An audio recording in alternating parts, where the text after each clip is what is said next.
ခင်မွန်းတဲ့တယောက်ရဲ့မှတ်စုများဆရာမောင်သာချိုအမွှေးတိုင်းမထွန်းတဲ့အိမ်ဟိုးတရက်ကကိုတို့တွေလမ်းလျှောက်ဖြစ်ကြတော့မနက်ခင်ဝိုးတော်ဝါအလင်းရောင်အောက်မှာ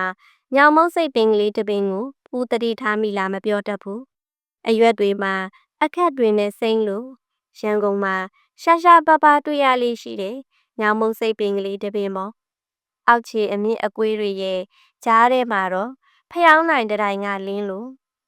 ဖျောင်းနိုင်ရဲ့ဘေးနားမှာကအမွှေးတိုင်ကလေး4566အငွေ့တလူလူနဲ့ပေါ့မြေကြီးမှာထိုးဆိုင်လို့မြေဆောင်နဲ့ရွာဆောင်နဲ့ပုံမစိုးရုပ်ကစိုးတစ်ခုခုကိုယုံကြည်ဆွဲလန်းတတ်တဲ့အနီးနားကတယောက်ကလာပြီးပူဇော်ထားတာပဲထင်ပါရဲ့အဲ့ဒီဘက်ကိုတို့တွေလမ်းလျှောက်ဖြစ်ကြတဲ့မနက်တိုင်းမှာဒီညာမုတ်စိတ်ပင်ကလေးရဲ့အောက်မှာဒီမြင်ဝင်းကလေးကတွေ့နေကြပဲနော်လင်းနေတဲ့ဖျောင်းနိုင်ကလေးနဲ့အငွေ့တွေလူနေတဲ့အမွှေးတိုင်ကလေးတွေအမနာစတန်ပြောရရင်ပေါ့ဖူးရဲ့ကိုတုံးကလေးကအမွှေးတိုင်နှံ့ကိုမကြိုက်တတ်ခဲ့တဲ့ကိုတရားအခုအချိန်မှာပိုလို့ကြောက်နေခဲ့မိတာတော့အမှန်ပဲဖူးရဲ့ကိုတို့လူအဖွဲ့အစည်းကအမွှေးတိုင်ကိုအတော်ကြိုက်တဲ့လူအဖွဲ့အစည်းပါဖူးရဲ့နှက်ကွန်းတွေတိုင်းမှာအမွှေးတိုင်ကလေးတွေကအငွေ့တလူလူနဲ့တစ်ပင်အကြီးကြီးတွေချတောင်မို့ကြီးတွေရဲတရားခြေသားပုံရတယ်လမ်းဘေးကမုတ်ပဲတရေစာနဲ့ငပြောတုံးကလေးတွေပေါ်မှာလဲအမွှေးတိုင်ကြီးထွန်းလို့ငပြောပွဲအုံပွဲဥရှင်ကြီးပွဲဈေးဆိုင်ကနာအဝင်းအထွက်တွေမှာကအစအမွှေးတိုင်နဲ့ကင်းတာမရှိတလောက်ပဲနော်တာရေးနာရေးအခမ်းအနားတွေမှာဆိုလေအမွှေးတိုင်တွေထွန်းထားလိုက်တာမှုန်ထူလို့တခါကများဆိုပုတ်ရင်ငါဆိုင်တစ်ဆိုင်ကအမွှေးတိုင်အငွေတွေကြားထဲမှာပုတ်ရင်ငါတပွဲကိုမနေကောအောင်စားခဲ့ရဘူးတဲ့အဝေးပြေးကားတစ်စီးနဲ့ခရီးသွားတော့ကလည်းဒီအတိုင်းပဲခေါင်းကန်းထဲမှာထွန်းလာတဲ့အမွှေးတိုင်ကအငွေတွေဟာကားထဲမှာမှုန်ထူလို့ပေါ့ကိုစာတင်ပေးဘူးတဲ့အိမ်တအိမ်များဆိုအမွှေးတိုင်24နာရီပတ်လေတောင်ထွန်းလာသလားမဆိုတတ်ဘူးတိုက်ကနှစ်ထပ်တိုင်ခက်ကျင်အောက်ထက်ကဖနက်ဆိုင်မှာလေအမွှေးတိုင်တွေအငွေ့တလူလူနဲ့အပေါ်တက်ဖျားစင်နဲ့ဘိုးတော်ပွဲနတ်ပွဲအတီးတီးမှာလေ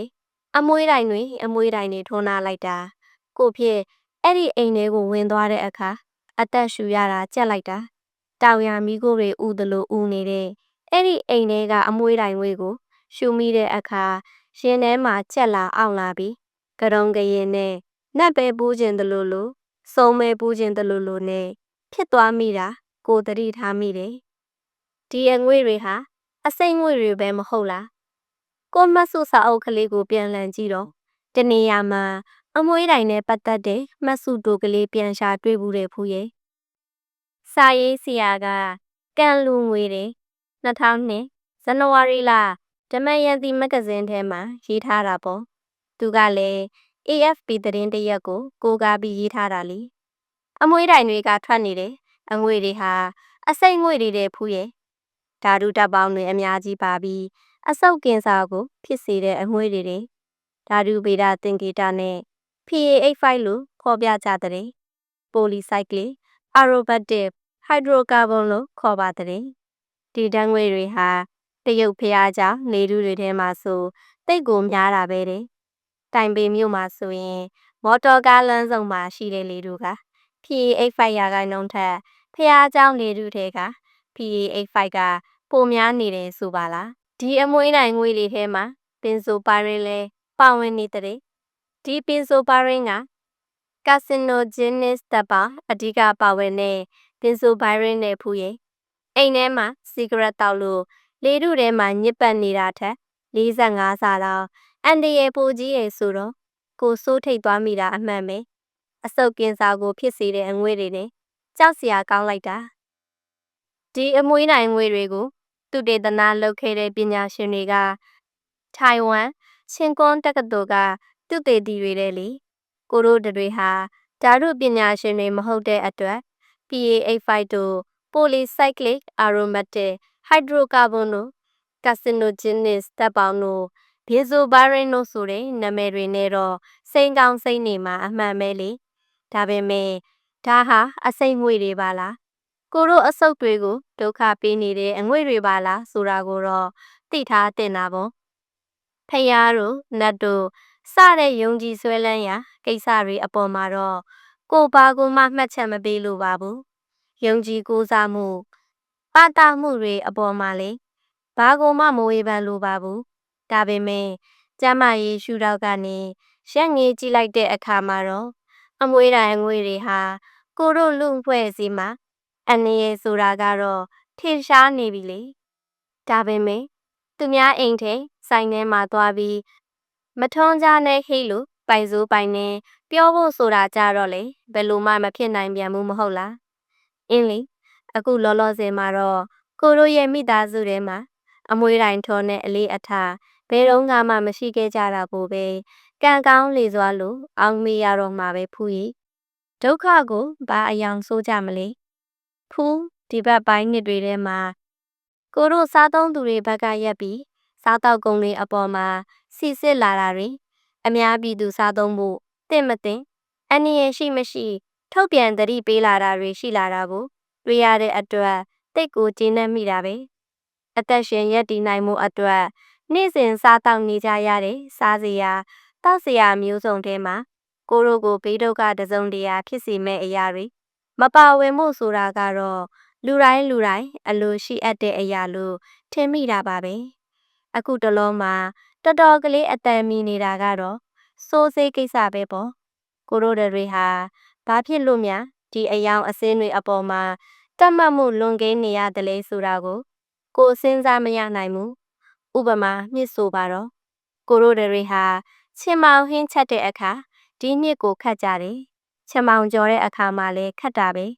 ပြီးတော့မြစ်ကိုကြော်စားကြတယ်ပြုတ်တိုးကြတယ်ဈေးထဲမှာအငဲလိုတွေ့ရတဲ့ဒီမြစ်ကိုအဝါဆိုရင်လဲဝင်းနေမှာအနီဆိုရင်လဲရဲနေမှာအင်ရှင်မအများစုကကြိုက်တတ်ကြတယ်မဟုတ်လားအယောင်နဲ့အစင်းနဲ့နှစ်မှသာမဟုတ်ပါဘူးဖူးရဲ့ပဇွန်ကျင်တွေကလည်းပန်းနုရောင်တန်းလို့အတုပ်ဆုံးပန်းတွေကထမင်းတွေကလည်းပန်းရောင်မဆလာနဲ့နေထားတဲ့မချစ်စုတရက်သီးတွေကဝါဝါထိန်ထိန်မုတ်လက်ဆောင်ဘက်ကလေးတွေကဖတ်ပူးရောင်အစိမ့်နနွဲမုတ်တွေကဝါယုံမကဝင်းဝင်းချင်းချင်းအေးပလင်းမျိုးစုံကလည်းအယောင်မျိုးစုံနေ။အော်လှလှလေးမှစားခြင်းပါတယ်။တောက်ချင်ပါတယ်ဆိုသူတွေအတွက်အယောင်အမျိုးမျိုးနဲ့စေးစိုးလိမ့်ကြံထားလိုက်ရတာမကြခင်ရက်တွေတုန်းကတော့လက်ဖက်ကိုစေးစိုးတဲ့ကိစ္စက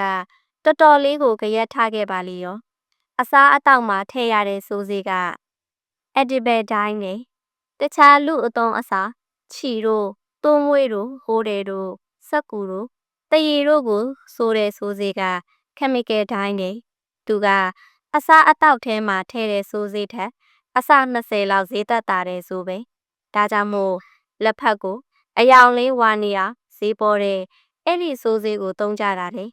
ဒီဆိုစေးရဲ့အန္တရာယ်ကတော့သူ့မှာပါတဲ့ Oramin O ဆိုတဲ့ဓာတုပစ္စည်းကစီးအိမ်တို့အသေးတို့နဲ့ဥမကြီးတို့ကိုကင်ဆာတို့ဖြစ်တဲ့အထိအန္တရာယ်ပေးနိုင်တာဆိုတော့သိကြောက်စရာကောင်းတာပါပဲလားပြီးတော့ငပိဖူးရဲ့အထူးသဖြင့်မြင့်ငပိပေါ့ကိုတို့မြန်မာမိသားစုအများစုဟာငပိကိုကင်စားကြတယ်ဟုတ်စားကြတယ်ကြော်စားကြတယ်ချမောင်ဟင်းနဲ့ခတ်တယ်ရှောက်တီးတုတ်ထဲကိုထည့်တယ်ငပိတောင်လှုပ်စားတယ်ခရမ်းကျင်ဒီငပိချက်ချက်တယ်ဒီငပိကိုလည်းရင်းနေအောင်စေးဆိုးကြပြန်တာပဲအဲ့ဒါရိုတမင်းပီဆိုတဲ့ဓာတုဆိုးစေးတယ်အသေးတို့စီးအိမ်တို့ကြောက်ကတ်တို့ဥမကြီးတို့ကိုအကောင်းဆုံးဒုက္ခပေးတဲ့ဆိုးစေးဆိုပါလားနောက်တစ်ခါကိုရိုမြန်မာမိဖို့ကြောင့်တိုင်းမှာမရှိမဖြစ်တဲ့ငရုတ်တီးမော်နေတာမှရဲနေတော့တာလေအထူးသဖြင့်အညာဒေတာဘက်ကဟင်းတွေဘဲဟင်းကွက်ကိုပဲကြည့်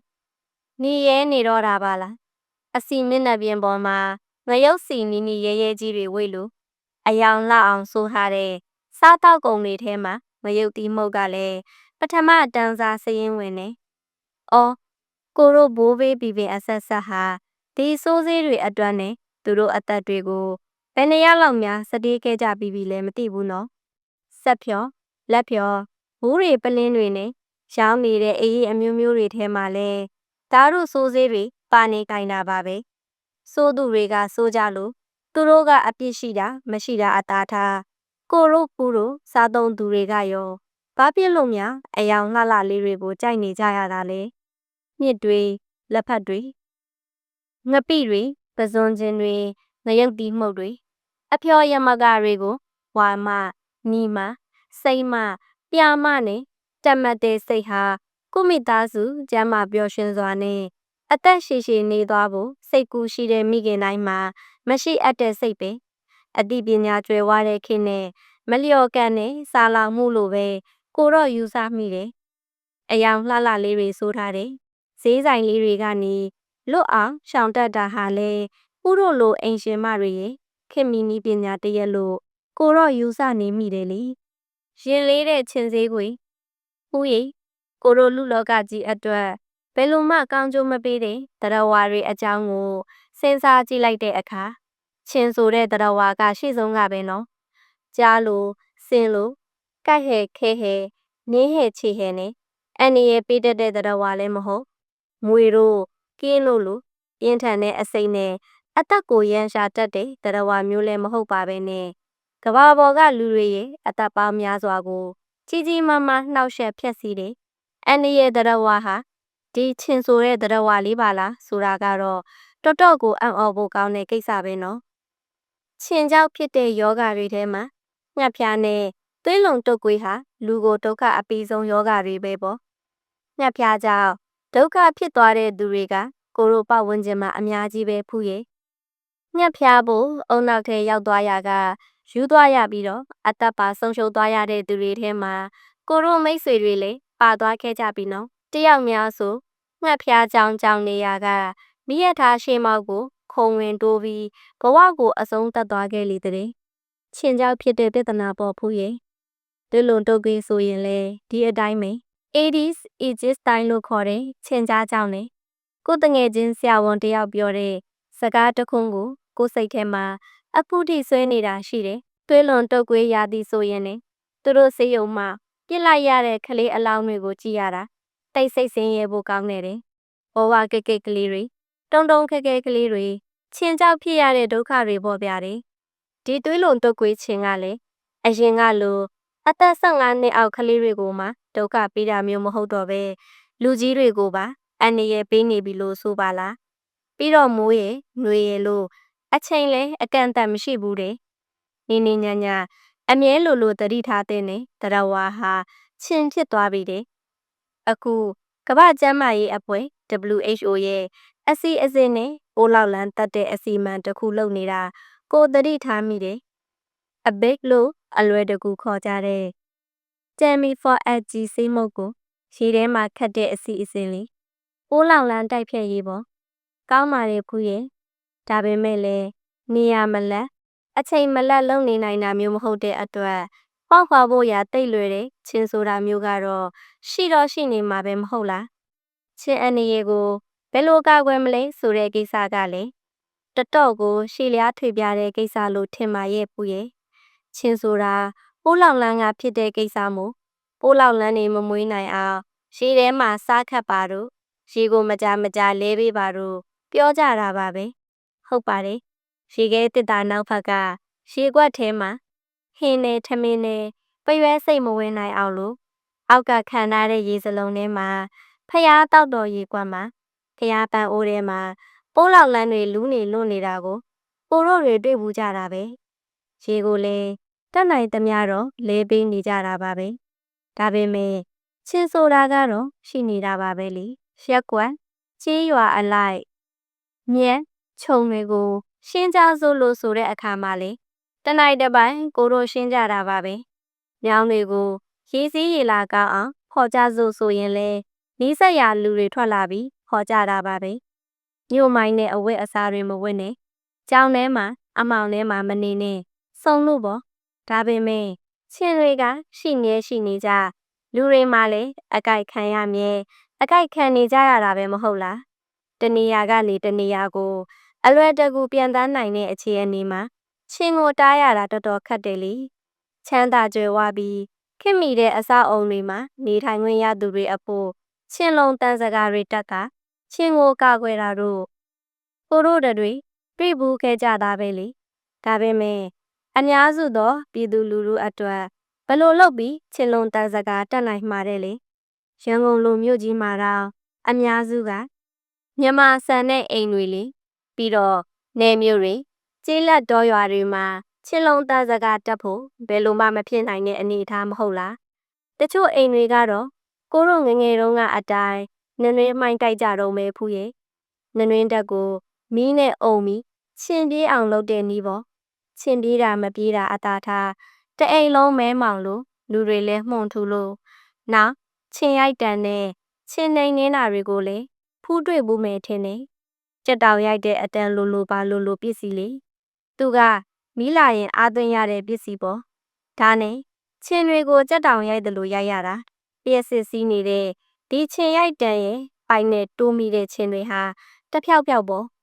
ဒါတွေကိုအသာထားလိုက်ပါအောင်ဖူးရဲ့ကိုအပြောချင်းဆုံးချင်းနှိမ်နေရေးကိစ္စကချင်းစည်းွယ်ကိစ္စပါအခုဈေးဆိုင်တိုင်းမှာတွေ့နေရတဲ့ချင်းစည်းွယ်ကိစ္စပေါ့ငွေ900ဝန်းကျင်ဆိုရင်ချင်းစည်းွယ်တပူရပြီလေအခုခေတ်တော့မရတော့တော့ပါဘူးတချို့ရဆ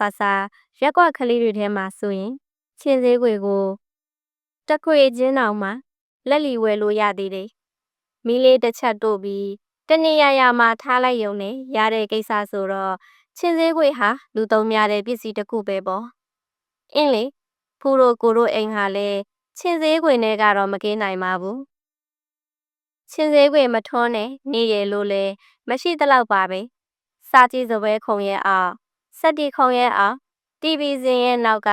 ချောင်းကြတဲ့ကွန်ပျူတာခုံရဲ့အောင်ကရင်အောင်အစုံကိုရှောက်ထုံးလာတာဒါကြောင့်မို့ထင်ပါရဲ့ကိုတို့အိမ်မှာချင်းတော့တော်တော်ပါပါရဲ့ဒါပေမဲ့စက္ကန့်မလက်ကိုတို့ရှူသွင်းနေတဲ့လေကအမြဲတမ်းမှုန်ထူလို့ညစ်ပတ်လို့အဆုံဟာဘယ်လိုမှတန့်ရှင်းနိုင်စရာအကြောင်းမမြင်ပါဘူးဒါနဲ့ကိုမဆုစာအုပ်တအုပ်မှာချင်းစည်းွယ်အကြောင်းမှတ်ထားတာလေးတစ်ခုသွားတွေးမိတယ်ဖူးရဲ့သူ့အငွေကအစိတ်ငွေတွေဆိုပါလားဓာတုဗေဒအခေါ်က formaldehyde အငွေတယ်ဒီအငွေထဲမှာဓာတုပစ္စည်းက3မျိုးတောင်ပါလာတယ် PA85 လို့ခေါ်တဲ့ polycyclic aromatic hydrocarbon တော်တော်များများပါတယ်ကာဗွန်နိတ်ဓာတ်ရောတွေဖြစ်တဲ့ formaldehyde acetaldehyde လည်းပါတယ်ပြီးတော့အငွေ့ပြတ်နိုင်တဲ့ organic ဓာတ်ရောဖြစ်တဲ့ benzene လည်းပါတယ်ခြုံပြီးပြောရရင်ကင်ဆာဖြစ်နိုင်တဲ့အငွေ့လို့ဆိုပါလားကိုရဲ့အဆုတ်ကင်ဆာပေါ့နောက်ပြီးတော့ပန်းနာရင်ကျက်ဖြစ်ဖို့လဲအသက်အနေထားပါပဲတဲ့ချင်းစည်းွယ်တစ်ခွေကနေထွက်လာတဲ့အစိမ်းငွေဟာ secret 81လိပ်လောက်တောက်လို့ရလာမယ်အစိမ်းငွေပမာဏနဲ့အတူတူပါပဲတဲ့လေးထဲမှာလွင့်နေမယ်အစိမ်းမှုန်တွေကတော့ secret 138လိပ်စာနဲ့ညီလေတဲ့ဓာတုပေဒအခေါ်အဝေါ်တွေအသာထားအစိမ်းငွေပါဝင်မှုသူတေသနာတွေ့ရှိချက်တွေကိုခဏပေးဖယ်ထားအရက်သားလူဘိန်းအတွေ့ကြည့်ရင်တော့ချင်းစင်းငွေဟာတန့်ရှင်းစင်ကြယ်တဲ့လေဘလို့မှမဟုတ်နိုင်ဘူးဆိုတာကိုတော့ကိုတို့အလွယ်တကူလက်ခံကြရမှာပါဒါပေမဲ့ချင်းစင်းမထွန်းတော့ရောချင်းတွေကဘယ်လိုလုပ်ရမှာတဲ့တော့ဒီတော့ကိုတို့တက်နိုင်တာကပူရဲ့ချင်းစည်းွယ်ကိုတက်နိုင်သမျှရှော့ထွန်းကြရုံပေါ့မိသားစုတွေနဲ့အထူးသဖြင့်သားငယ်သမီးငယ်လေးတွေနဲ့ဝေးနိုင်သမျှဝေးတဲ့နေရာမှာထားအသက်ရှူလမ်းကြောင်းသားမှာဓာတ်ရိုက်ရှိမနေစေတဲ့အသည့်နဲ့ပဲကာကွယ်ရမှာပဲပေါ့တန့်ရှင်းစင်ကြယ်တဲ့လေကိုရှူရှိုက်ခွင့်ရရေးဆိုတာဟာလေကျမ်းမာသောမိသားစုရဲ့အရေးပါသောအချက်တစ်ချက်လို့ကိုပြောချင်တာပါပဲဖူးရဲ့စီကိုရေချိုးကြမလို့လားခိုးရင်မနေ့ကမနဲ့စောစောဘာစားကြရင်ကောင်းမလဲလို့စဉ်းစားကြတော့ဟူးကဒီမနက်တော့ထမင်းမြူကလေးစီနဲ့နေပြီးအကြော်ကလေးနဲ့စားလိုက်ကြတော့ဘောလို့ဆိုကလမ်းထိပ်ဘက်ကိုထွက်သွားတော့တာပဲမဟုတ်လားဖူးပြန်လာရင်တော့ကျက်သွန်ကြော်ကလေးတွေတဲကက်ကြော်လေးတွေတို့ဘူးကြော်ကလေးတွေဘူးဒီကြော်ဖရာကြော်စတဲ့ကောင်းနိုးရအကြော်ကလေးတွေပါလာအောင်တော့မှာပဲပေါ့ကိုကတော့အခုနောက်ပိုင်းအကြော်ဆိုရင်စိတ်ထဲကနည်းနည်းကလေးမတိုးမတက်ဖြစ်ချင်ရှိပေမဲ့တခါတလေစားရပဲလေလို့ဆိုပြီးစားပြစ်သွားတာတော့အမှန်ပဲပူရဲ့အင်းလင်းတခါတလေမှာမုံဟင်ကတခါတလေမှာကော်ဖီနဲ့ပေါင်မုံတခါတလေမှာကောက်ညင်းစီထမင်းတခါတလေကြာစံတော့ခါဆဲတော့ဆိုတော့အကြော်နဲ့ထမင်းပြူအလှဲ့ကြတဲ့အခါတခါတလေတော့လည်းရှိအောင်မှာပဲပေါ့ဒီတော့စားပြစ်တာပါပဲဆိုပါတော့ဖူးရဲ့ ဒါပေမဲ့ဖြစ်နိုင်ရင်မစားချင်တာတော့အမှန်ပဲအရှင်းဆုံးဝန်ခံရရင်စီကိုကြောက်နေတာလို့ဆိုပါတော့ကိုတို့မှာစီကိုရေချိုးစေယုံမီလုံးဆိုတဲ့စကားရှိတယ်ဖူးရဲ့စီကိုပေါ်ပေါ်များများသုံးနိုင်တာဟာဂုံတရက်လို့ကိုတို့ထင်မြင်ယူဆခဲ့ကြပုံရတယ်နော်ဟင်းမှန်သမျှအစီတွေဝိတ်လို့လက်ဖက်ဆိုလဲစီထဲမှာညစ်နေမှာငါချောက်ဆိုလဲစီတွေနဲ့ရွှဲနေမှာအခုတော့ဆေးပညာရှင်တွေရဲ့သတိပေးချက်တွေကျန်းမာရေးဌာနတွေရဲ့လှုပ်ဆော်ချက်တွေကြောင့်ကိုတို့တွေစီကိုကြောက်စာပြုတ်လာပုံရပါရဲ့စီကလည်းအမျိုးမျိုးရှိတယ်ဆိုပါလား saturated oil နဲ့ဖူးရဲ့အရန်အနေရကြီးရဲ့စီဆိုပါလားထောပတ်တို့မာဂျရင်းတို့အုံးစီတို့စာအုံးစီတို့ကလာထောပတ်တို့လိုအစီတွေဟာပြေဝစီပါဝင်မှုများလေတဲ့အသင့်ကောင်းတဲ့စီကိုတော့ polyunsaturated oil လို့ခေါ်တယ်ဆိုလားပြောင်းမှုစီတို့နှမ်းစီတို့ပဲပီဆက်တို့ဒင်ဂျာစီတို့လိုစီမျိုးတွေတင်နောက်အကောင်းဆုံးအသင့်တော်ဆုံးစီကိုတော့ monosaturated oil လို့ခေါ်လေတဲ့တန်လွင်စီတို့ပဲစီတို့လိုစီမျိုးတွေပေါ့ကိုရိုစီကအကြော်ဖိုတွေကိုဥလဲတွေ့ဘူးနေတာပဲမဟုတ်လားအကြော်အိုးတွေကစီတွေဟာအချိန်မှဘလောက်များများကြော်ထားတယ်မပြောတတ်ဘူးတတဲပြီးတတဲဆက်နေတာပဲဟိုနေ့ကစီဒီနေ့တဲအိုးရဲဆက်တဲ့ဒီနေ့စီနောက်နေ့အချိန်ချင်းကြော်လိုက်ရင်ကာဗွန်ဖြစ်မယ်အဲ့ဒီကာဗွန်ကကင်ဆာဖြစ်စေတာပဲလေအချို့ပညာရှင်တွေကတော့တခါကြော်ပြီးသားစီကိုနောက်တစ်ခါပြန်ကြော်ရင် polymerize ဖြစ်သွားတဲ့အဲ့ဒါလူအတွက်အနေရည်တွေဒါပေမဲ့ခုတို့ကိုတို့တွေတစ်ခါမကနှစ်ခါမကဆဲကပြန်ကြော်ထားတဲ့စီတွေထဲကနေဆဲပြီးချလိုက်တဲ့ဘေးရကြော်တွေ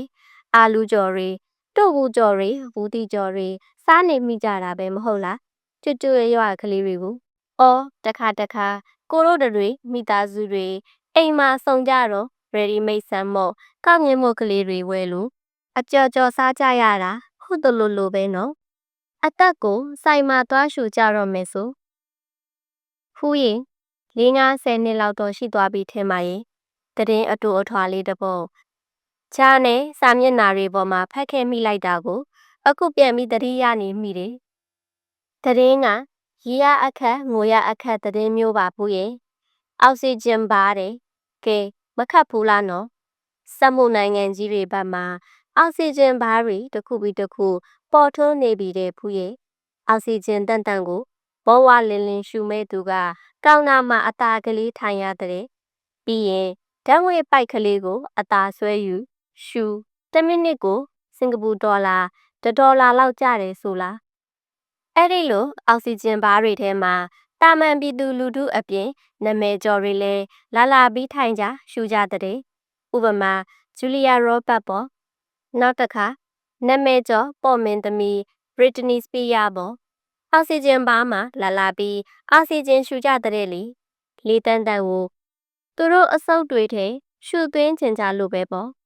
ဆက်လိမ်ငွေတွေစက်ယုံအလုတ်ယုံပေါင်းစုံကအငွေတွေအနံ့တွေကြော်ကြလှော်ကြကင်ကြဖုတ်ကြရင်ရထားမျိုးစုံကိုမောင်းနှင်ကြရကထွက်လာသည်မြအခုအငွေ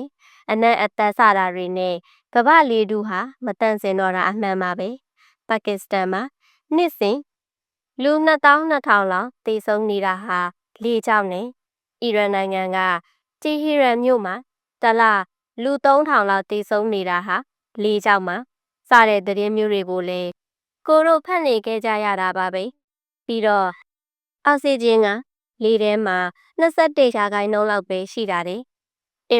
ဒါကြောင့်အောက်ဆီဂျင်ဘားတွေမှာအသက်သွားရှူဖို့လှုပ်လာကြတာထင်မှရဲ့ကိုတို့ခေအထူးသဖြင့်မြို့ပြခေလူသားတွေဟာ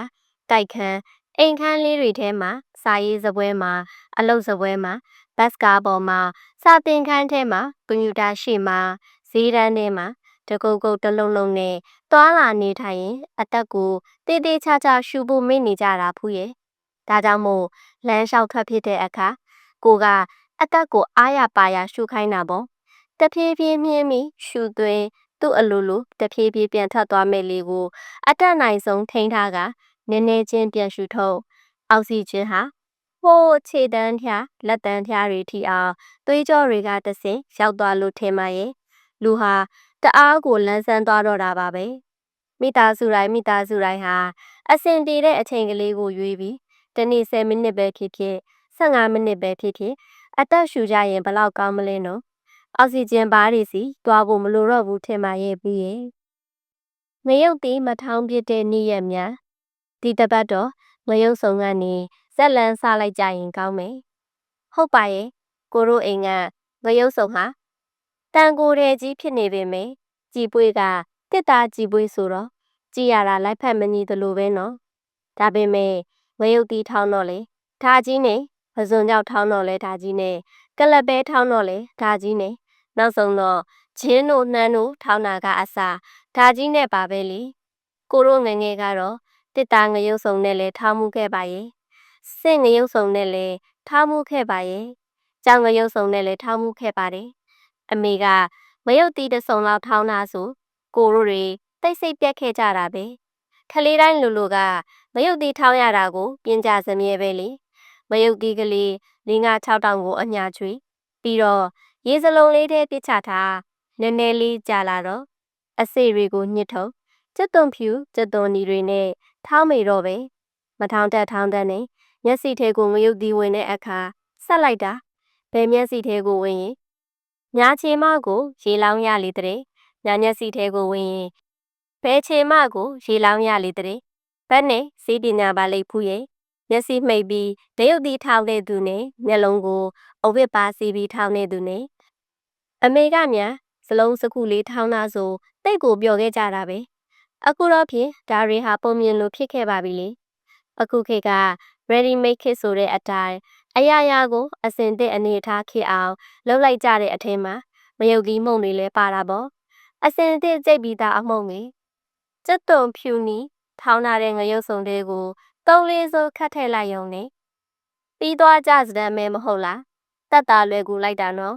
ဒါပေမဲ့သူ့နောက်ကအန်နီရဲ့ကတော့တော်တော်ကိုကြီးပုံရပါရဲ့ကင်စာတယ်အသေးကင်စာကြောက်စရာကောင်းလိုက်တာလေမယုတ်ဒီ6ရဲ့အညာမှာအစိတ်မှာမှုတ်ပါတယ်လေဖူးရဲ့အဖလာတောင်စင်လို့ခေါ်လေတဲ့အရက်ကြောင့်အစီကြောင့်အသေးကင်စာဖြစ်တတ်တယ်လို့အဲ့ဒီအဖလာတောင်စင်မှုကြောင့်အသေးကင်စာဖြစ်တာပိုများတယ်ဆိုပါလားမယုတ်ဒီ6ကိုအစိုးအကောင့်မရွေမှုပါမပါမကြည့်အယိုးအစစ်အညာအကုန်လုံးရောကြိတ်ပစ်လိုက်တဲ့ ready made ငရုတ်ဒီမုံတွေထဲအဖလာတောက်စင်တွေဘလောက်တောင်များပါနေတယ်လဲမသိဘူးနော်ကိုရိုနိုင်ငံကဟင်းတွေအတုပ်စုံလို့အစားအစာတွေမှာငရုတ်သီးတွေနဲ့နီးရဲလို့အညာမှာဆိုထမင်းဝိုင်းတိုင်းမှာငရုတ်သီးထောင်းနဲ့ငရုတ်သီး6ကိုကျက်သွန်ဖြူနဲ့ရောထောင်းပြီးစီကလေးစိန်ထားတာလေလက်ကလေးနဲ့ကော်ကော်ပြီးစားနေလိုက်ကြတာဂရင်းတော့ရှင်းနေထင်ပါရဲ့ဒါကြောင့်မဲထင်တယ်ကိုမိတ်ဆွေတချို့အမျိုးသမီးတော်တော်များများအပါအဝင်အသေးကင်ဆာနဲ့ဆုံးသွားရှာကုန်တော့ပေါ့မို့ကြာရှည်ထားတဲ့အစားအစာတွေမှာတွဲကပ်နေတတ်တယ်ဆိုပါလားဆရာကြီးဒေါက်တာခင်မောင်ဝင်းကတော့စံအဟောင်းဆိုရင်လေအဲ့ဒီအဖလာတောက်စင်မို့ကပ်ပါနေတတ်တဲ့ဒါကြောင့်စံတစ်ကိုစားမြေပဲမှာလဲဒီမိုကကန့်ညိနေတတ်တယ်လေပြီးတော့ ready made အာလူကြော်လို့မုံတွေတရေစာတွေအန်နီရတွေကိုမျိုးချမိနေတာပါလားမိုးရင်းနဲ့တယ်ဒုက္ခကပြားရည်လိုချို့တဲ့လားဖူးရင်ဟိုတနေ့ကအိမ်ရပြန်လှဲတန်းစေးပတ်မှာလမ်းကြုံနေတာနဲ့မုတ်ပဲတရေစာတူတူထွားထွားလေးတွေကိုဝယ်ပစ်ခဲ့သေးတယ်ဘာရဲ့လို့မဟုတ်ပါဘူးဖူးရင်တို့ဘူးကျော်ပေါစနာလေးတွေက900ဖို့လောက်ပြောင်းမှုကော်ပြန်လက်ကလေးတွေက900ဖို့ကိုအပြင်ကပြန်လာတိုင်းအိမ်ပြန်ရောက်ရင်မိသားစုတွေတောင်ကောက်ဝါမြောက်ကောက်ဝါလုံးလို့ရဖို့ဝယ်လာလေးရှိတဲ့အတိုင်းဝယ်လာခဲ့တာပါပဲအိမ်ပြန်ရောက်လို့မိသားစုတွေဝိုင်းဖွဲ့ထိုင်ရင်အချင်းကြီးပကံလေးအလဲမှာချလို့တို့ဘူးကျော်လေးစားလိုက်ပြောင်းမှုကော်ပြန်လက်ကလေးစားလိုက်လုံနေကြတဲ့အခါတပြိုင်နက်တည်းထွက်လာတဲ့အတန်ကချိုလိုက်တာဆိုတာပါပဲဟုတ်တယ်ဘူးရဲ့ပြောင်းမှုကော်ပြန်လေးကတော်တော်ကိုချိုတာပါလေပြောင်းမှုစိတ်ကလေးတွေကိုကော်ပြန်အရွက်နဲ့လိပ်ပြီးကြော်ထားတဲ့လက်မတတလောက်ရှိမယ်ပြောင်းမှုကော်ပြန်ကြော်ကလေးတွေပေါ့ချိုလိုက်တာအထဲကပြောင်းမှုစိတ်လေးတွေကချိုနေတာတဘာဝအချိုမဟုတ်ဘူးဆိုတာကိုရှာကတန်းသိတာပေါ့အဲ့ဒါပါဝါတကြားရဲ့အစွမ်းလို့ဆိုပါလားကိုတို့လူမျိုးအများစုဟာဘာဖြစ်လို့အချိုကိုတိတ်ကြိုက်တာလဲလို့မကြာခဏကိုစဉ်းစားမိတယ် နေဘက်တွေမှာဆိုပိုလို့တောင်ဆိုးလေသလားမသိဘူးဖူးရင်လက်ဖက်ရည်ကော်ဖီဆိုရင်လဲချိုမှာရွှေရင်အေးမွတ်လက်ဆောင်ဆိုရင်လဲချိုမှာတာကိုဆိုရင်လဲချိုမှာအဲ့ဒီလိုရင်ဆန္ဒတွေကိုသိနေတဲ့မုတ်ပဲတေးစာရောင်းချတဲ့သူတွေကဒီအကွက်ကိုနင်းပြီးကောင်းကောင်းကြီးအတုံးချတော့တာပါပဲချိုကြစမ်းမော်ပိတ်စိမ်းမကလေးကိုလှက်လိုက်တဲ့အခါအငွေ1000တောင်ထလေတဲ့ပြောင်းမှုပြုတ်တွေကိုဖူးတွေ့ဘူးတယ်မဟုတ်လားချိုလိုက်တာတဲ့လူတွေကအစီအည်စိတ်ပြီးပိတ်စာပပလေးနဲ့အုပ်ထားတဲ့ဖျဲသီးစိတ်တွေကိုရောဖူးတွေ့ဘူးတယ်မဟုတ်လားလူတွေချိုလိုက်တာတဲ့ဟိုနာဒီနာမှာအထန်းကလေးနဲ့အိုးကြီးအိုးငယ်တွေနဲ့ရောင်တက်တဲ့မုံဟင်ကားတဲ့တွေကရောဟင်းရီကရှာထဲမှာဆွဲပြီးချိုလို့ဝတ်သားတို့ထိုးကလည်းအချိုမုတ်လက်ဆောင်တွေကလည်းအချိုအေးအမျိုးမျိုးအချိုရအမျိုးမျိုးကလည်းအချိုတစ်တီတွေမုတ်တွေကလည်းအချိုအိုးကဘာခတ်သိမ်းချိုနေတော့တာပါပဲလားအဲ့ဒါပါဝါတကြားရဲ့လက်ချက်တဲ့ဖူးရဲ့ပြမှုပြုတ်တော့လဲပါဝါတကြားနဲ့ထဲ့ပြုတ်ဖျဲသီးစိတ်ကူရီစီတော့လဲပါဝါတကြားရောထားတဲ့ရည်နဲ့စီအေးတဲ့ပါဝါတကြားထဲမုတ်ဟင်းငါးရည်ထဲပါဝါတကြားထဲဝတ်သားတို့ထိုးကိုပါဝါတကြားထဲ့ပြုတ်ကြောက်စရာပါလားပါဝါတကြားဆိုတာဓာတုပေရအခေါ်စိုက်ကလာမိတ်ဆယ်စားနဲ့စေးတကြားတစားရောထားတဲ့အရာတဲ့ဖူးရဲ့ကိုရိုနိုင်ငံကိုငွေနေတာအယောင်3မျိုးတွေအနီအဖြူအပြာထုတ်ပိုးပုံ3မျိုးနဲ့ငွေနေတာလို့ဆိုပါလားဒါနဲ့ဟိုစာအုပ်ဒီစာအုပ်ရှောက်ခတ်ကြည့်တော့ကမ္ဘာထိပ်သည့်အမေရိကန်နိုင်ငံမှာတော့ဒီစိုက်ကလာမိတ်ပါတဲ့ဘာဝတကြားကိုပိတ်ပင်ထားလေတဲ့သူတို့အစားအသောက်နဲ့စေဝါကွက်ကဲမှုဌာနက1969ခုနှစ်အောက်တိုဘာလ18ရက်ကတည်းကရောင်းချခွင့်ပိတ်ပင်ထားတယ်ဆိုပါရောလားစီးချိုတို့လိုသွေးချိုတို့လိုကင်ဆာတို့လိုနှလုံးတို့လိုယောဂတွေအတွက်အနေရဲ့အခြေခံဖြစ်တဲ့ပါဝါတကြားရောင်းချမှုကိုပိတ်ပင်ဖြစ်တာဟာစားသုံးသူကိုအကာအကွယ်ပေးတာပဲလို့ကိုတော့ယူဆမိတယ်ကိုမိတ်ဆွေတေးရေးဆရာတယောက်ရှိတယ်ဖူးရဲ့ကိုဝင်းမင်းထွေးတယ်အဆိုတော်ချစ်ကောင်းအတွက်သူ့ရေးပေးတဲ့တခြင်းတစ်ပုဒ်ထဲမှာဒုက္ခကပြားရည်လိုချိုးတယ်ဆိုပြီးထဲ့ရေးထားခဲ့လေရဲ့ဟုတ်တယ်ပြားရည်လိုချိုမိန်တဲ့အရာတချို့ဟာလူတွေကိုဒုက္ခပေးဖို့စောင့်စားနေတတ်ကြလေတယ်ဒီနေရာမှာသက်ဆိုင်ရာကတားဆီးသေးတာမတားဆီးသေးတာအသာထားလို့လူတွေကရောဘာဖြစ်လို့ဒီချိုတာကိုကြိုက်နေရတာလဲချိုရင်မစားဘူးလို့ညှင်းဆန်လိုက်ပေါ့စားမဲ့သူမရှိရင်ရောင်းသူကလည်းချိုအောင်လုံးမရောင်းတော့ဘူးပေါ့မရောင်းတော့ရင်ဒီပါဝါတကြားကိစ္စဟာအလိုလိုပပျောက်သွားမှာပဲမဟုတ်လားသူ့တာဝန်ကိုတာဝန်လွှဲချမနေပဲချိုတာကိုလက်မခံခြင်းနဲ့ပဲအလုပ်ဖြစ်နိုင်တဲ့ကိစ္စပါဖူးရဲ့ကျွန်တော်ရှုသွင်းသည့်အစိမ်းအဝေးကိုသူတို့မှုတ်ထုတ်ခဲ့ကြသည်ဖူးရဲ့ကိုရိုအိမ်ကိုဧည့်သည်တွေရောက်လာကြတဲ့အခါအမြဲလိုကတိကအောက်ဖြစ်ရတဲ့ကိစ္စကတော့ဆက်လက်ကိစ္စပဲဖူးရဲ့ဆက်လက်ဆိုတဲ့အထက်မှာစေးဘောလိတ်တွေလည်းပါတယ် secret တွေလည်းပါတယ်ဘာပဲဖြစ်ဖြစ်စိတ်လိမ်မှန်သမျှဟာအငွေတော့ထွက်တာတွေကြီးပဲမဟုတ်လားကိုတို့အိမ်မှာကဆက်လိတ်တောက်သူဆိုလို့တယောက်မှမရှိကြဘူးလေဒီတော့ဆက်လိတ်ခွက်တွေဘာတွေလဲထားခြင်းမရှိကြဘူးကောအဲ့ဒီမှာကတိကအောက်ဖြစ်ကြရတာပဲကိုတို့အိမ်ကိုရောက်လာတတ်တဲ့ဆက်လိတ်တောက်တတ်တဲ့ဧည့်သည်တွေဟာဆက်လိတ်ပြားတွေကိုကျမ်းမြင်ပေါ်ကိုပဲချွေချရတော့မလို့စပွဲကုံပေါ်ကိုပဲခါရတော့မလို့နဲ့ကိုရိုမိသားစုကလည်းဆက်လိတ်ပြာကွက်အဖြစ်300အောင်ကျွေပကံတေးသေးလေးတွေပြေးဆွဲလက်ဖက်ရည်ပကံလုံးတွေပြေးဆွဲနေသူ့အာနာကိုအာနာတွေဖြစ်ကုန်ကြပါလေရောကိုရိုလူဖက်စီမှာဟိုအတိတ်ကဆိုရင်ဆက်လိတ်တို့ကွန်းရတို့ဆိုတာတွေကမီယိုဖလာထုံးစံယဉ်ကျေးမှုတွေနဲ့တာဆက်ပတ်သက်နေတဲ့ပစ္စည်းတွေလေဧည့်သည်တွေလာတဲ့အခါဆက်လိတ်ခွက်တို့ကိုအေတို့နဲ့သုံးဆောင်ပါအောင်လို့ဆိုကတဲခဲအခန့်တက်ကြတာပဲမဟုတ်လားအလှနာရီမင်္ဂလာအိမ်တွေမှာဆိုရင်ဆက်လိတ်တို့ကုန်းတို့ကမရှိမဖြစ်တဲ့အခန့်ပစ္စည်းတွေလေဒါကြောင့်မို့ထင်ပါရဲ့အနုပညာကဗျာဝတ္ထုစာစုပေစုတိုင်းမှာတက်လိတ်တွေကိုန်းတွေကပါနေတတ်တာဒါပေမဲ့အခုခေတ်မှာကြတော့ဆက်လိတ်တို့ကုန်းတို့ဆိုတာကျမ်းမာရေးအတွက်အနေရကောင်ကြီးတွေဆိုတာကိုသိလာခဲ့ကြပြီလေ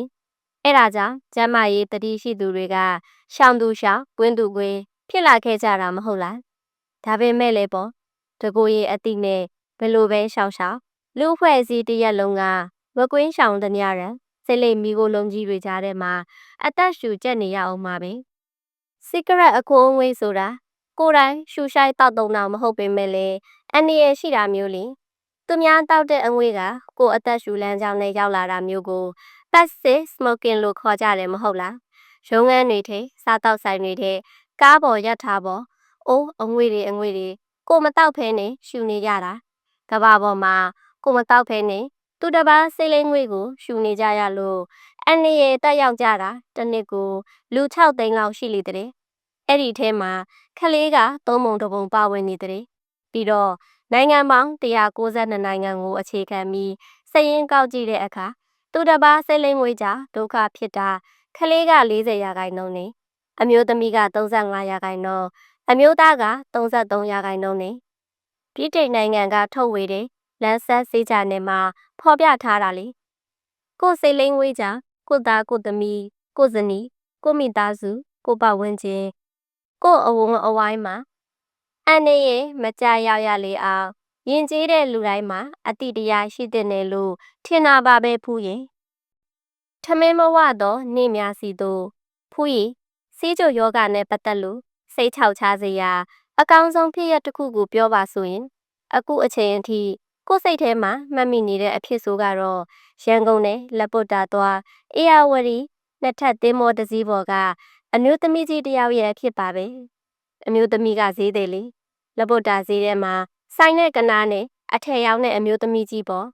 တနေ့ရန်ကုန်ကနေအထည်တွေဝယ်ပြီးလက်ပုတ်တာကိုအပြန်တင်မောပေါ်ကနေရေထဲကိုခုန်ချပြီးသူ့ကိုယ်သူအဆုံးစီရင်သွားခဲ့တာလေ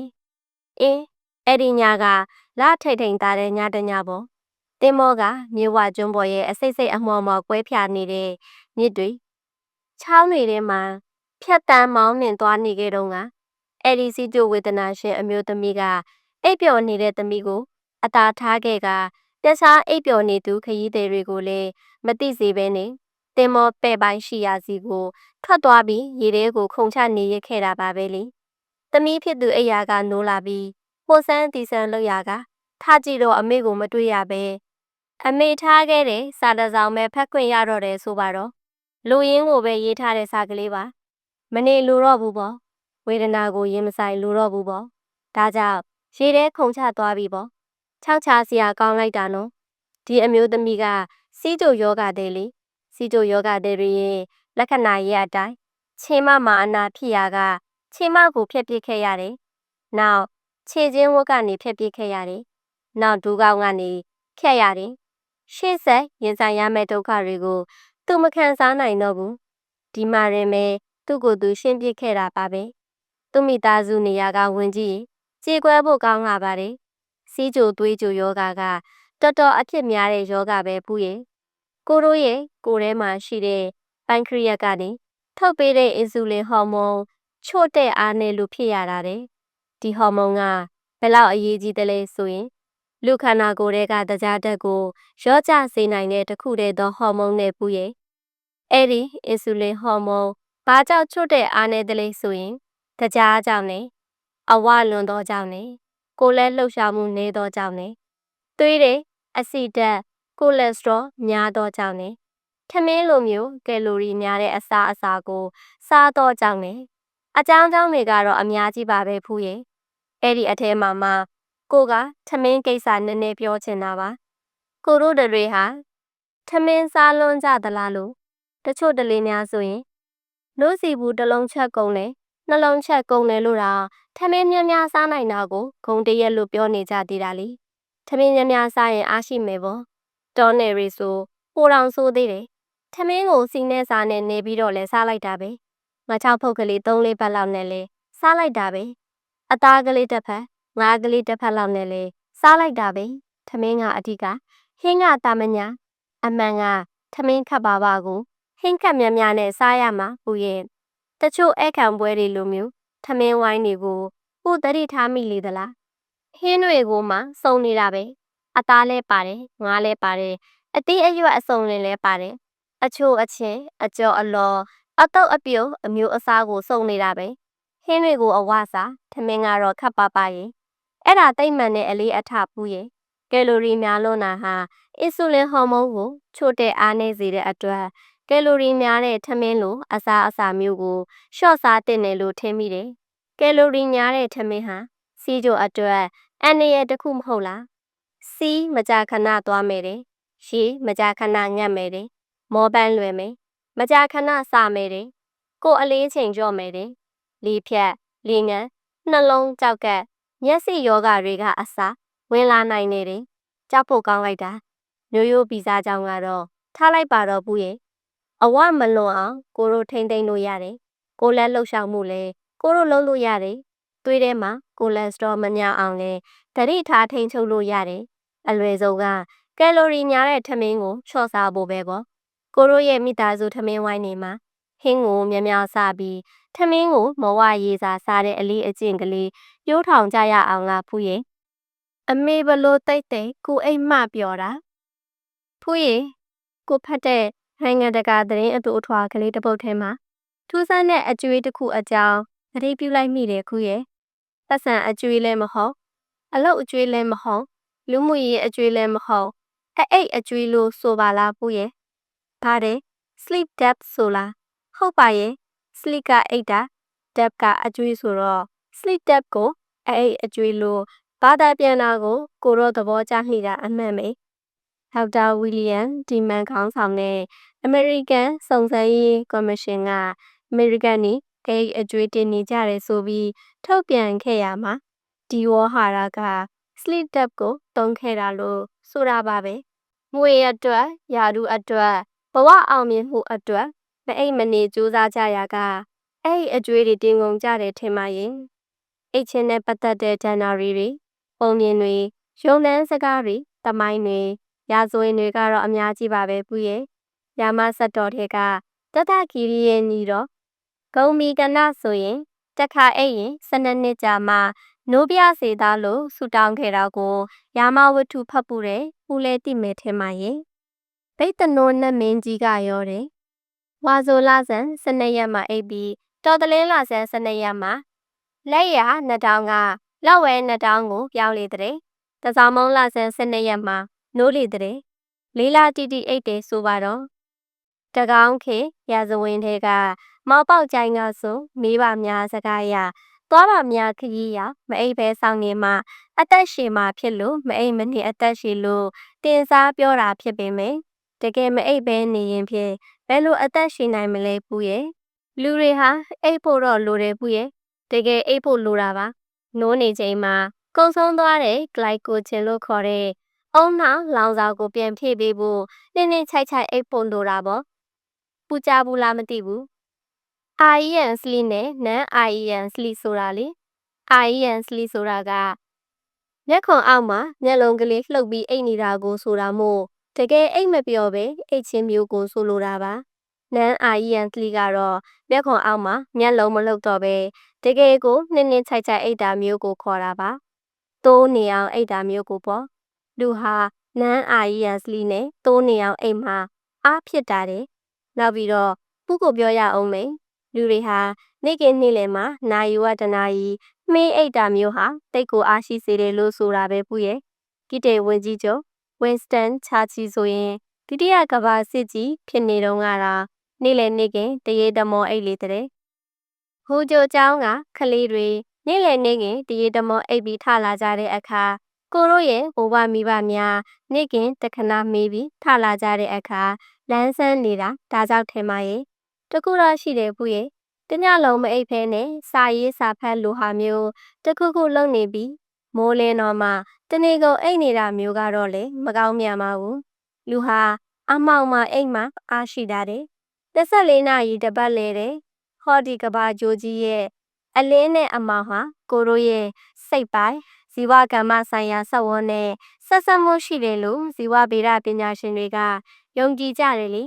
ဒါကြောင့်မို့ထင်ပါရဲ့ညလုံးပေါင်းပွဲတွေပါတွေကြည့်ပြီးနောက်တနေ့နေ့ပတ်အိတ်ကြတဲ့အခါဘလောက်အိတ်ရင်မဝသလိုကြီးပဲလေထုံထုံထိုင်းထိုင်းအုံမိုင်းကြီးဖြစ်လို့ပေါ့ဟိုတတိထားမိမှာပါအော်လူတွေအိတ်ဖို့ကိုအမျိုးမျိုးစူးစမ်းလိုက်ကြတာလက်ဖက်စားရင်အိတ်မပြောဘူးတဲ့ကော်ဖီတောက်ရင်အိတ်မပြောဘူးတဲ့ တရားမှတ်မှအိပ်ပျော်သူ1 2 3 4ရေတွက်မှအိပ်ပျော်သူရေမိုးချိုးပြီးမှအိပ်ပျော်သူအမျိုးမျိုးပါပဲဟုရဲ့တချို့တလေများကျမ်းမာရေးကောင်းလိုက်ကြတာကားပေါ်အိပ်ရရထားပေါ်အိပ်ရအစင်းမြင့်ဟိုတယ်ထဲမှာပဲလှဲချတမပဲအောက်ကကိုပြစ်ပေါ်မှာပဲလှဲချခေါင်းချတာနဲ့အိပ်ပျော်တာပဲ biological clock လို့ခေါ်တဲ့ခန္ဓာဗေဒနာရီကလည်းဘာကောင်းတယ်လဲမမေးနဲ့ကိုယ်စိတ်ထဲကထမယ်လို့မှန်းထားတဲ့အချိန်မှာနိုးတာပဲဟာပဲဖြစ်ဘူးရဲ့ကိုရိုမိသားစုထဲမှာအဲ့လို့မပြောတဲ့ဝေဒနာဘသူမှမရှိတာကံကောင်းတယ်လို့ပြောရမှာပဲအိတ်ကြဆိုလို့ဆိုတာနဲ့တအိမ်လုံးတုံးကနေပဲဟာကြဆိုလို့ဆိုတာနဲ့တအိမ်လုံးဝုန်းကနေပဲအဲ့အကျွေးလေးကင်းပါရဲ့ရုပ်မြင်တန်ကြားလေးနည်းနည်းကြည့်စာလေးနည်းနည်းဖတ်ပြီးတာနဲ့အိတ်ကြအိုးဆိုပါ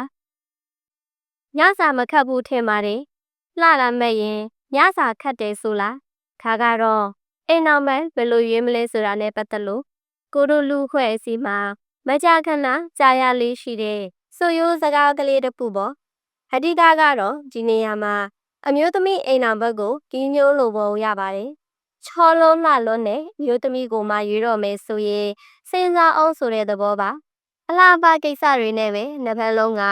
အချိန်တွေကိုဖြုံးတီးပြစ်မယ်အမျိုးအစားဖြစ်တာမို့မိသားစုရဲ့စားမှုတောင်းမှုလိုကိစ္စတွေမှာတက်ရစီမံခန့်ခွဲနိုင်မယ်အခြေအနေမရှိပဲအစင်မသိရင်ညစာအချိန်မီစားဖို့တော့ခတ်သွားနိုင်တယ်လို့သတိပေးထားတဲ့ဆိုရိုးပါခါပင်မင်းအရွယ်ရောက်လာတဲ့အခါဒါမှမဟုတ်အရွယ်ရောက်သူတွေနဲ့တွေ့လာတဲ့အခါညစာအပေါ်မှာတမန်ငါရှန်ငါလောက်သာသဘောထားလာတာတွေနဲ့မကြာခဏတွေ့တည်နေရတာပါတချို့ကဆိုရင်ဥပုပ်တွေဘာတွေစောင့်ထားတာမျိုးလည်းမဟုတ်ပါပဲနဲ့ညစာမစားတာပါတချို့ကတော့လေတိုင်းရဲ့ပါရဲ့လို့ကြက်တဲကြီးမဟုတ်ပဲနဲ့ဒီနေ့တော့ညစာမစားတော့ပါဘူးလေဆိုပြီးစိတ်အလိုရ2 ရက်ချ3 ရက်စားဆိုသလိုမျိုးညစာကိုရှောင်နေကြတာပါဒီရက်ထဲမှာအသီးနှံလေးတစ်စိမ့်လောက်ကချမ်းလောက်ဆိုတာမျိုးနဲ့တကားအထည်ထက်ပြောလို့ရယုံကလေးတိုးထိချိစားတော့ညစာကိုရှောင်ကွင်းကြသူတွေရှိသလိုဘာဆိုပါမှဝန်ကောင်းနဲ့မဝင်ရစေတာမျိုးနဲ့ဟင်းအင်းကြသူတွေလည်းရှိတာပေါ့အခုအဲ့ဒီညစာမစားတဲ့ကိစ္စကတစ်ခါစနှစ်ခါစဆိုတာမျိုးကနေစလာခဲ့ရကအခုဆိုရင်ကိုတို့အိမ်မှာပါမကြာခဏဆိုသလိုဖြစ်လာခဲ့တယ်ပူရဲ့အလောက်ကပြန်လာတဲ့သားကတားဒီနေ့ထမင်းမစားတော့ဘူးတဲ့အိမ်ကနေရုံးတက်နေတဲ့သမီးကလည်းသမီးညစာမစားတော့ဘူးဆိုလားပူကိုယ်တိုင်တော့ထမင်းစားမယ်ဆိုပြောနော်ကူပေးမလို့ကူတော့မစားတော့ဘူးဆိုလားဒီလိုနဲ့ထမင်းစပွဲမှာကိုတယောက်တည်းဖြစ်နေတတ်ခဲ့ရာကနောက်တော့ကိုပါစားလို့စိတ်မရှိတော့တဲ့အခါအိမ်မှာညနေစာထမင်းဝိုင်းအနားယူရနေခစ်သွားပါလေရောဥပုပ်တွေဘာတွေကြောင့်လဲမဟုတ်အတိတ်ထန်နေဘာတွေကြောင့်လဲမဟုတ်စားကျင်စိတ်မရှိလို့ကိုမစားဖြစ်ကြတာမျိုးပါအစာမစားဘဲနေတာကိုအင်္ဂလိပ်လိုကတော့ fasting အဲ့ဒီမစားတဲ့နေရာကပထမဦးဆုံးချိုးဖောက်ကတနေ့တာအတွက်စစားတာကို break fast တဲ့လှလိုက်တာလူမျိုးတိုင်းဘာသာတရားတိုင်းလိုမှာအစာမစားတဲ့ကိစ္စရှိတတ်ကြတယ်နော်ဗုဒ္ဓဘာသာမှာတော့8 ပါးသီလခံယူတဲ့သူတွေနဲ့ယဟန်တန်ဃာတွေဟာနေ့လွယ်ညစာရှောင်ကျင်ရတယ်ပေါ့အစာမစားဘဲနေတာနဲ့ပတ်သက်လို့သူတေသနာလုပ်တဲ့ပညာရှင်တွေရှိတယ်ပူရဲ့ထင်ရှားတာကတော့ဂျပန်ကပါမောက္ခတယောက်ပေါ့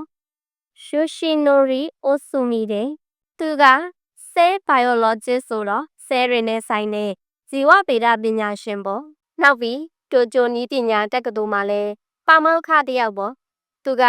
8 နာရီစားပြီး16 နာရီနာတဲ့ intermittent fasting စနစ်ကိုသူတေသနာလုပ်တာတဲ့နေ့လည်ခင်း12 နာရီကစလို့နောက်နေ့မနက်4 နာရီအထိမစားဘဲနေတဲ့အခါကြာချိန်က16 နာရီပဲလေဒါဟာဗုဒ္ဓအလိုကြအစာမစားတဲ့စနစ်တဲ့အဲ့ဒီစနစ်ထဲမှာဂျပန်ပါမောက္ခကဆဲရီရဲ့ကိုအမိုက်ကိုသိမ်းတဲ့စနစ်ကိုသွားတွေ့တာတဲ့ဆဲတွေကကိုမိုက်ကိုသိမ်းတဲ့အခါဆဲအသစ်တွေဖြစ်လာတယ်ဆိုလားဆဲ renewal ဖြစ်လာတဲ့အခါဆဲအသစ်တွေကဆဲတက်တန်တိုးစီလေးတဲ့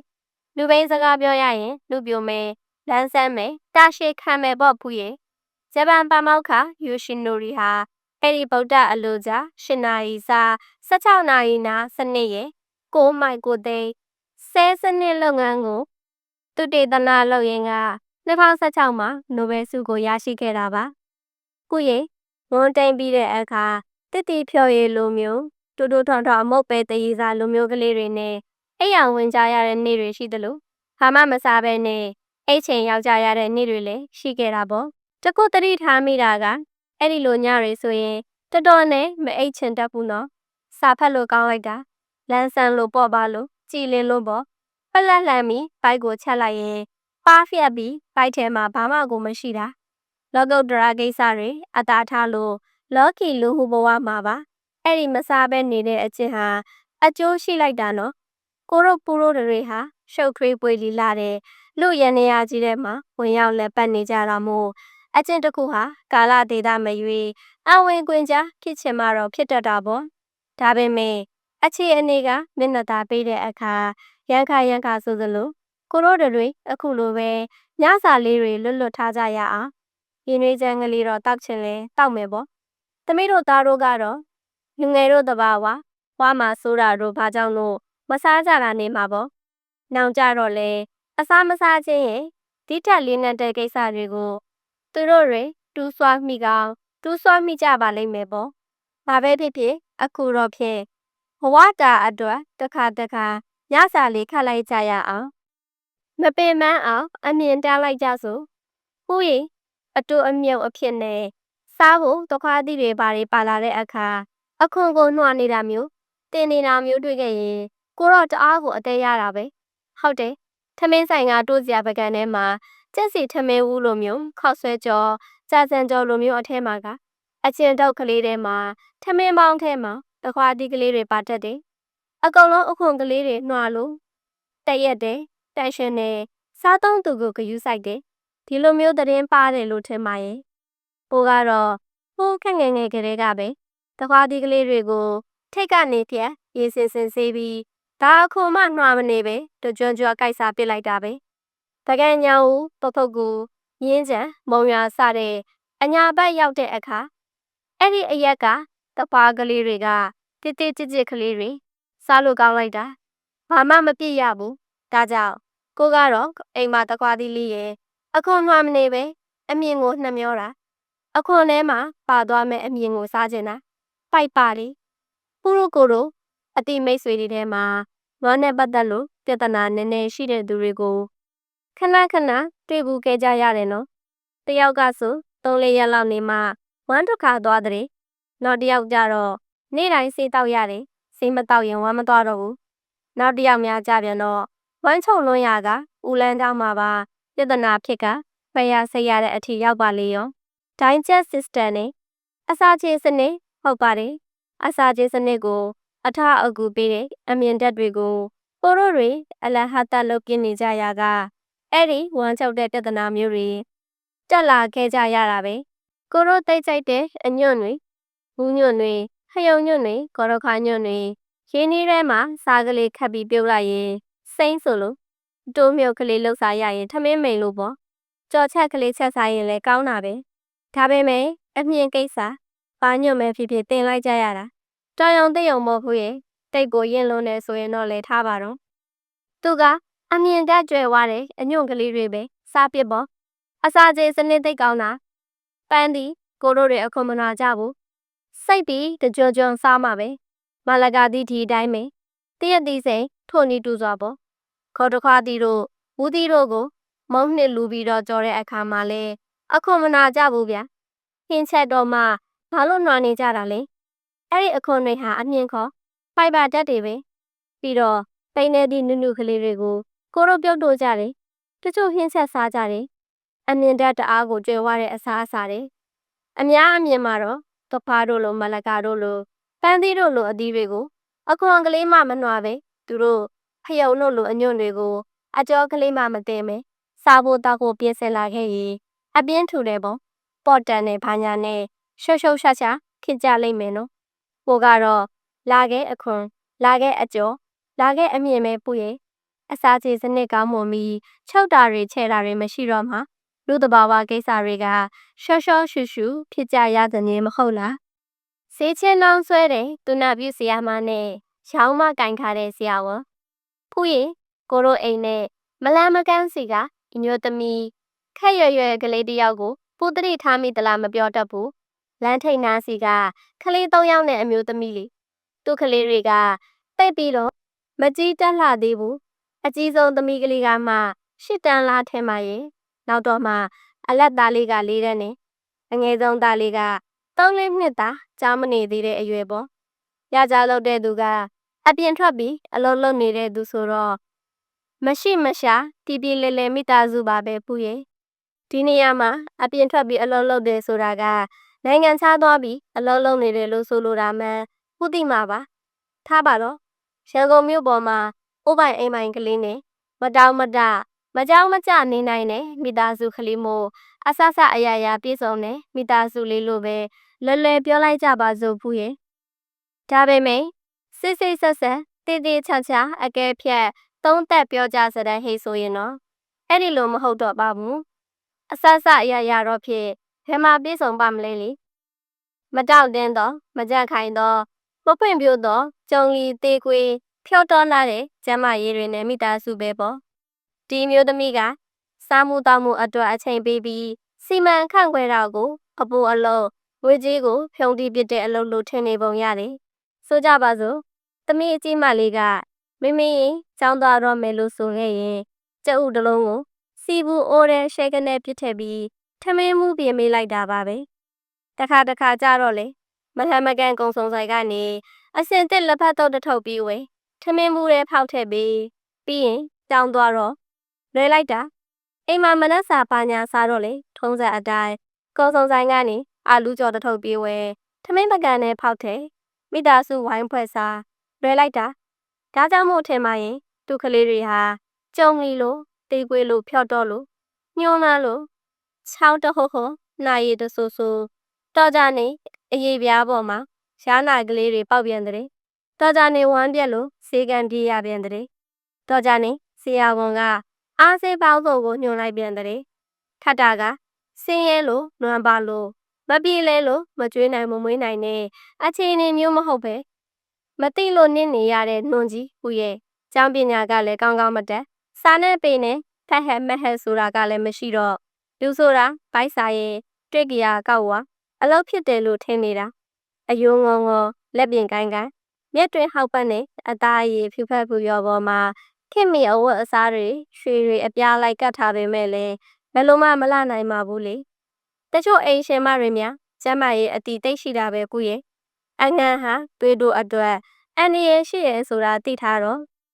အစားတွေအလုံးကိုပေါ့ထားလိုက်ခဲ့ငပိရလို့ငပိကြော်လို့အစားတွေကိုတော့မှရန်ဖန်ရန်ခါမှပဲစားကြပါတယ်စီဆိုလဲဒီတိုင်းပဲပေါ့သွေးတို့တက်တယ်လေးဖြတ်တက်တယ်လို့သိထားတဲ့အခါကျမ်းမာရေးဘဟုတုတရှိသူအိမ်ရှင်မကကြက်သားလို့ပစွန်လို့ခင်းရမျိုးကိုတွက်စားမယ်တုတ်စားမယ်လောက်ပါလေရောငါးကိုကင်းစားမယ်လောက်ပါလေရောစီမပါတော့ဘယ်လောက်ကောင်းလဲနောက်ဆုံးမဖြစ်လို့ချက်စားအောင်တော့စီကိုပါတယ်ဆိုရုံလေးနဲ့ချက်တဲ့အခါဒီမိသားစုရဲ့ကျန်းမာရေးဟာစိုးရွားစရာမရှိနိုင်တော့ဘူးလေပရိုတင်းလို့ခေါ်တဲ့အသားဓာတ်ဟာလူကိုကြီးထွားစေတယ်သူ့မှာအိုင်ယွန်ဓာတ်စင်ဓာတ်အပြင်နီကိုတင်အက်ဆစ်ဖောလစ်အက်ဆစ်ဖော့စဖောရပ်စ်ဗီတာမင် B2 B12 ဗီတာမင် E စတာတွေပါတယ်ဆိုတာသိထားတဲ့အခါ